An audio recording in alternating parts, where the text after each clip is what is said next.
Olá, alunos do sétimo ano da Escola Santa Helena. O tema da nossa aula será as reformas religiosas. Falaremos hoje do calvinismo, anglicanismo e contra-reforma. O calvinismo ocorreu na Suíça entre os anos de 1509 a 1564.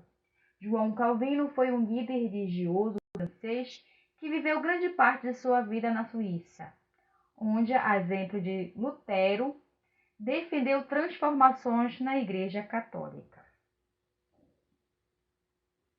Calvino conseguiu disseminar suas ideias reformistas, entre elas, de base luteranas, a manutenção de dois sacramentos, batismo e eucaristia.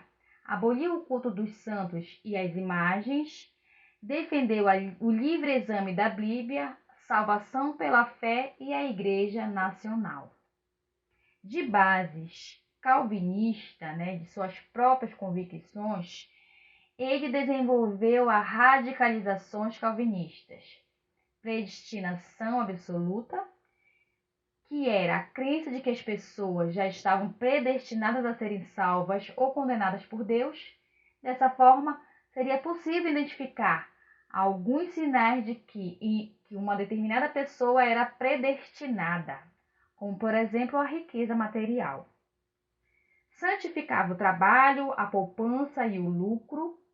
Ele restabeleceu o dia de graças aos judeus, que seria o sábado, e o consistório criou o órgão calvinista que vigiaria os costumes dos cidadãos. Com a aliança com a burguesia, o calvinismo se espalhou mais rapidamente pelo mundo, desta forma possibilitando o surgimento de variações. Na Inglaterra, surgiu o puritanismo. Na França, o huguenotes. E na Escócia, o presbiterianos. O anglicanismo ocorreu na Inglaterra no reinado de Henrique VIII. O monarca mantinha uma boa relação com a igreja, doava o seu dinheiro e terras. Henrique VIII condenava os ensinamentos de Lutero. Foi nomeado defensor da fé. Porém, a ruptura ocorreu quando Henrique VIII pediu a anulação de seu casamento com Catarina de Aragão, rainha espanhola, mas também porque a burguesia e a nobreza inglesa desejavam promover concorrência comercial e colonial com a Espanha. O Papa Clemente VII negou a anulação do casamento, pois a Catarina era a tia de Carlos V, que lutava contra Lutero no Sacro Império Romano Germânico, e a Espanha era o principal país católico que sustentava o papado. Sendo assim, Henrique VIII rompe com a Igreja Católica através do Ato de Supremacia de 1534. O parlamento declarou-o protetor da Igreja inglesa. Com isso nasceu a Igreja Anglicana. Como consequência, o Papa excomungou o rei, que significa expulsar o rei da Igreja Católica, que confiscou os bens da Igreja e vendeu para a burguesia e a nobreza. Do ponto de vista teológico, em primeiro momento, os dogmas não se diferenciam do catolicismo, exceto pela submissão ao Estado. A Inglaterra passou por diversos momentos de religiosidade.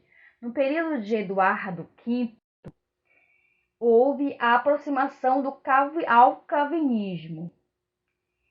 Entretanto, Maria Tudor, filha de Henrique, era católica fervorosa, obrigou o parlamento ao retorno ao catolicismo. Posteriormente, se casou com Felipe II, que também era católico fanático, mandou queimar 300 hereges protestantes e prisionou sua irmã Elizabeth na Torre de Londres. Elizabeth I, assumiu o reinado entre 1558 a 1603 e estabeleceu o segundo ato de supremacia, que consolidou o anglicanismo.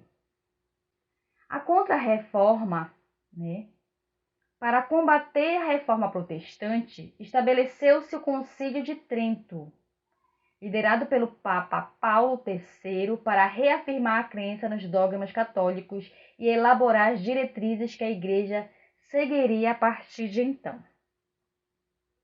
Esse processo ficaria conhecido como Contra-Reforma por se opor ao movimento protestante iniciado em 1517 por Martinho Lutero.